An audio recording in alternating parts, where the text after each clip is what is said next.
parecía bien interesante el primer punto que señaló José Luis sobre el tema de la política agroambiental en los últimos 20 años, ¿no? En la política del masismo, básicamente. Cómo nosotros la mirábamos, la analizábamos y lo reflexionábamos, ¿no?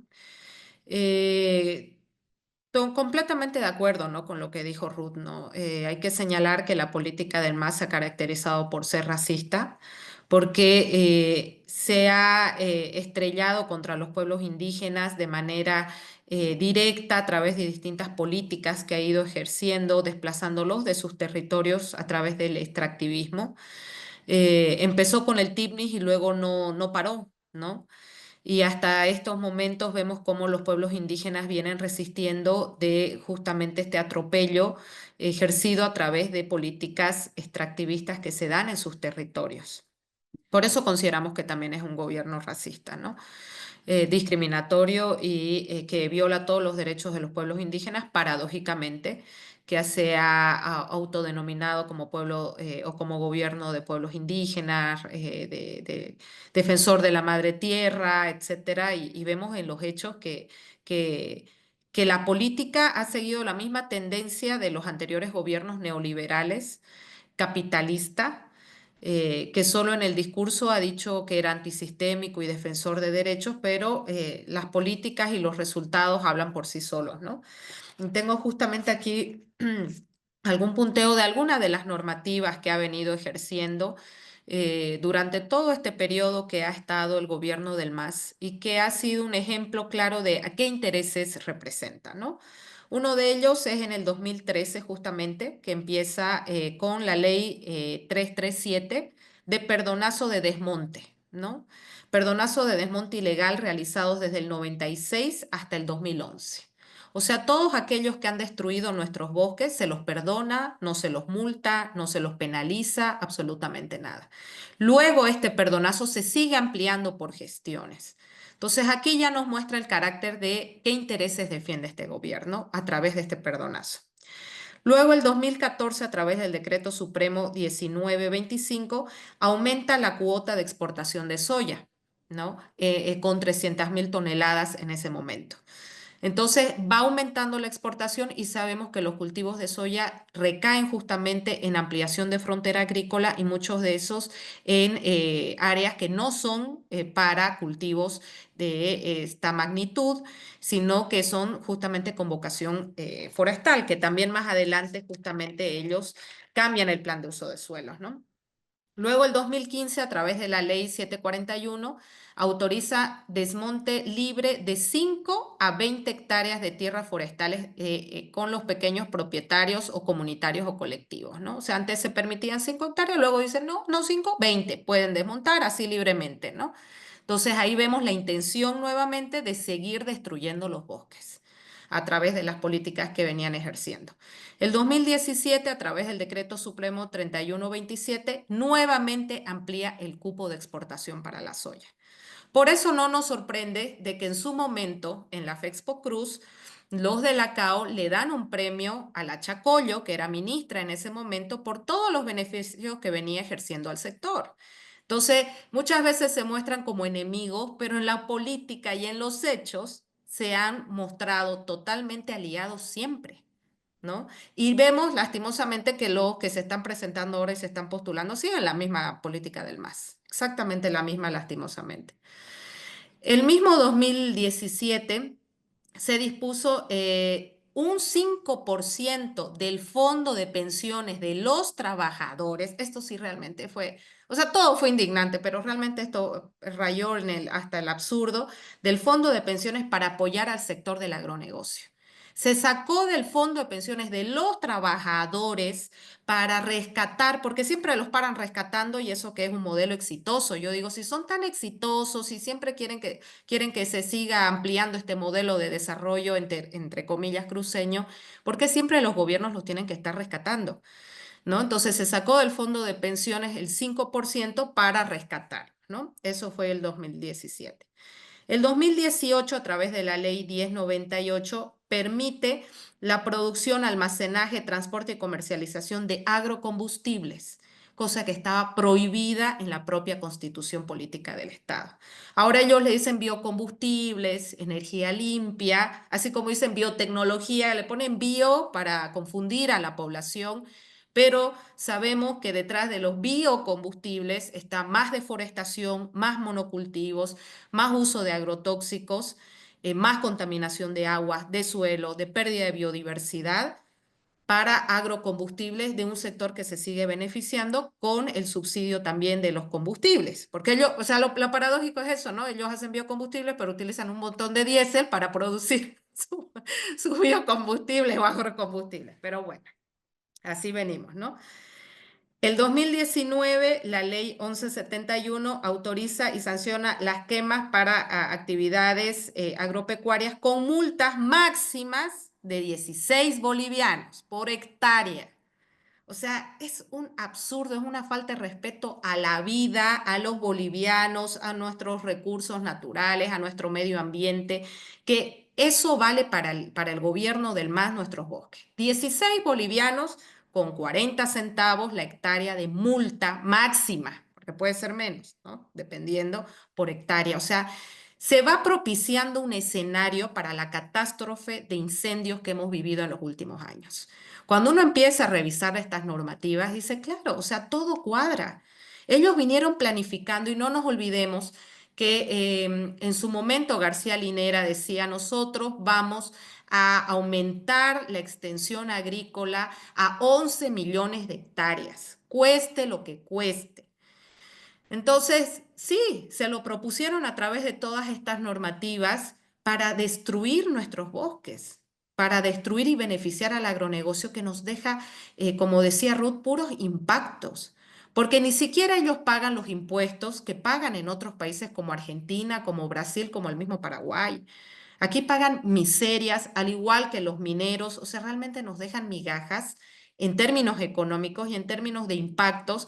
Es terrible los impactos que se están viendo por la minería, que siempre bien lo señalan los compañeros de la Contiocap, y también del agronegocio.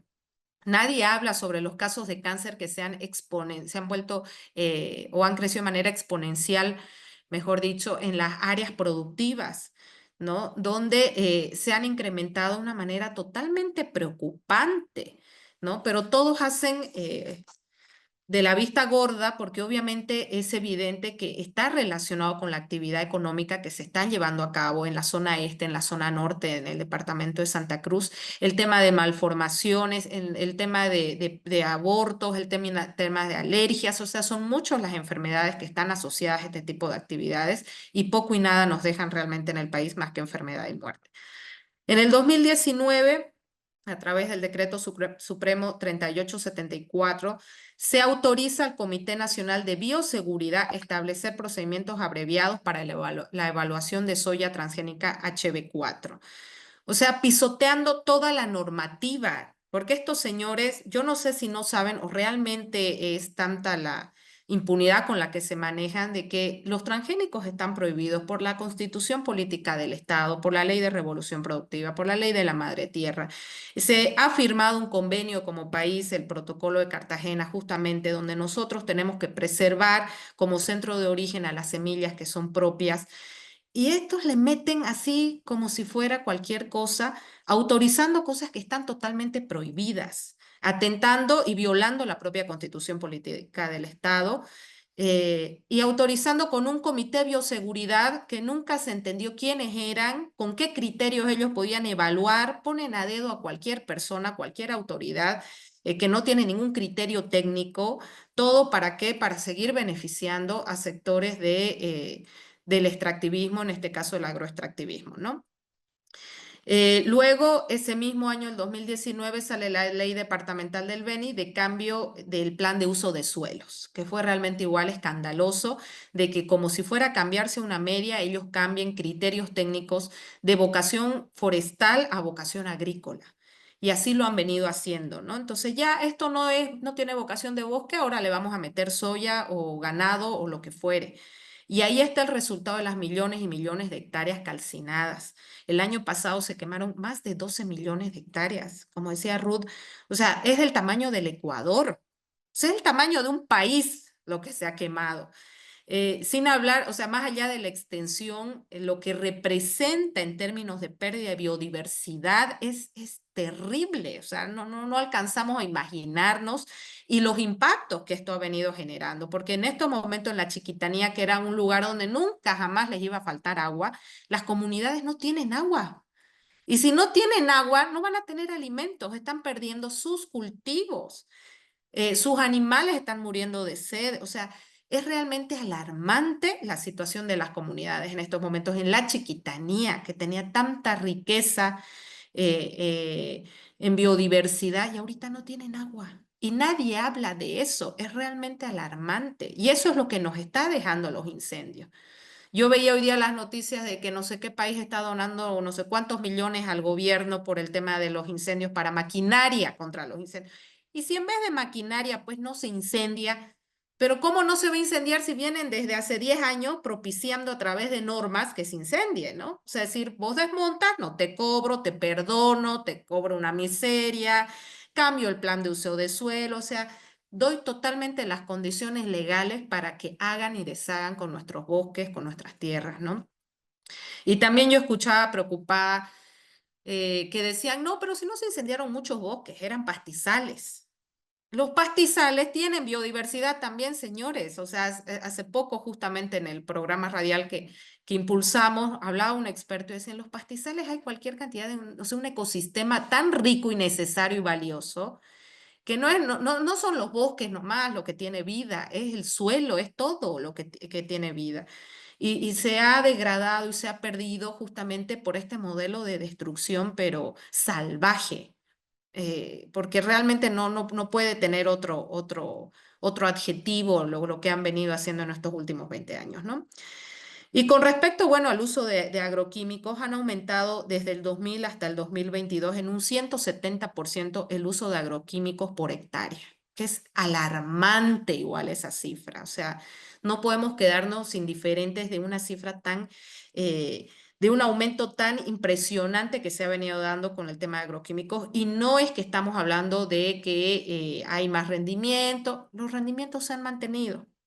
Los rendimientos se han mantenido, pero la concentración por hectárea antes era 16 kilos por hectárea y ahora son 43 kilos por hectárea que se están acumulando en nuestro territorio. ¿Y esos agroquímicos dónde van? No es un tema privado de que solo le incumbe al señor que lo produce, no. Ese agroquímico va a nuestros suelos, va a nuestras fuentes de agua, y obviamente está en el aire también, mata a los animales que están cerca, los polinizadores. Justamente en la pandemia hubo una denuncia de los apicultores por una mortandad impresionante de abejas que hubieron cerca de áreas de fumigación. Hicieron todo el protocolo, llevaron a todos los laboratorios y como siempre quedó en la nada. Y es fruto de este uso indiscriminado de agroquímicos, que muchos de ellos están prohibidos a nivel mundial. Y justamente ahí está la trampa del hablar de biotecnología y no hablar de transgénicos, porque el mundo es tanto lo que ha rechazado esta tecnología y se ha demostrado que es obsoleta, tanto así que solo 28 países de los 168 producen transgénicos y la mayoría de ellos del tercer mundo, como el nuestro, o sea, el patio trasero del mundo produce transgénicos, porque se ha demostrado que los agroquímicos que están relacionados con estas semillas genéticamente modificadas causan terribles impactos. Monsanto tuvo que cambiarse, venderse a Bayer, pasarse a Bayer justamente por las cantidades de demandas que tenían a nivel mundial por los impactos que causaron. Y obvio, Bayer te enferma y luego te da los medicamentos, ¿no? Y ha sido para ellos negocio redondo, pero sigue siendo una tecnología totalmente cuestionable. Y es lamentable ver que se sigan impulsando hasta la oposición, ¿no? Uno pensaría que, bueno, van a venir con planteamientos nuevos, pero bueno, en el segundo punto vamos a hablar un poco más de eso. Pero todos siguen, no, la biotecnología que está siendo rechazada por todo el mundo, que está causando cáncer. Un jardinero demandó a justamente esta multinacional porque le causó cáncer y la ganó la demanda porque está más que comprobado. Hay más de 2000 demandas que tienen estas multinacionales por todos los impactos que está generando. Y si hablamos de agrotóxicos, también tenemos que hablar de la semilla, ¿no? Bolivia está entre los 10 países más megadiversos del mundo. Las semillas son la fuente de vida y de la riqueza del planeta. Y justamente estas multinacionales lo que buscan es que perdamos esa riqueza genética. En el documental La Semilla, que se los recomiendo a todos que puedan verla, justamente mostraban cómo en las guerras uno de los principales puntos de destrucción eran los bancos de semilla, porque un país que no tiene soberanía alimentaria va a depender totalmente de cualquiera, se va a volver totalmente vulnerable. Y nosotros que tenemos tanta riqueza en la Amazonía, en los valles, en el altiplano, o sea, más de 100 variedades de papa, de tubérculos en general. En la Chiquitanía hay una investigación de Coimbra justamente que habla más igual de 120 frutos de solo la Chiquitanía. O sea, es tanta la riqueza que, como decía Ruth, si realmente pensáramos en nuestro desarrollo mirando la riqueza que tenemos, podríamos ser pues el semillero del mundo. Sin ir muy lejos, el achachairú que se produce acá, se lo han llevado a Australia y es el principal cultivo de exportación de Australia a través de la línea Achacha. Y ganan fortuna con el achachairú. Y acá insistimos con monocultivos que van a alimentar vacas y que van a alimentar a los chinos, destruyendo nuestros bosques, nuestras fuentes de agua, etcétera, etcétera, etcétera, ¿no? Y perdiendo nuestra diversidad en semillas, de recursos genéticos, afectando a las comunidades. Por eso yo digo que es un gobierno totalmente porque los pueblos indígenas sin su territorio, ¿qué son? ¿A qué los está obligando? Los está despojando de sus territorios para que vayan a las ciudades a hacer qué, a vivir cómo, ¿no? Entonces es realmente alarmante lo que se han dado estos últimos años y la impostura de decirse gobierno indigenista, de decirse gobierno revolucionario, ambientalista, ¿no? Y las normativas son claras y muestran a qué patrón han servido estos últimos años, no estos últimos años, su gestión en general, ¿no? Entonces, bueno, realmente uno queda preocupado por todo lo que ha pasado y preocupado por lo que se viene. Lastimosamente yo no estoy con mucha esperanza, aunque cuando veo personas como ustedes, como Ruth, como los de la Contiocap, bueno, ahí uno dice, hay gente todavía, hay organizaciones que la están peleando, ¿no? Pero no se vienen días fáciles para Bolivia, ¿no? No se viene un futuro esperanzador tampoco, pero bueno, seguiremos en la resistencia, en la lucha y viendo de seguir denunciando, visibilizando también una propuesta, porque no es que nosotros solo observamos o cuestionamos, aunque es nuestro derecho también hacerlo como ciudadanos, sino también que planteamos qué otra manera de desarrollo es posible y es necesario y es vital, porque de eso depende nuestra vida, ¿no? Eso sería, José Luis.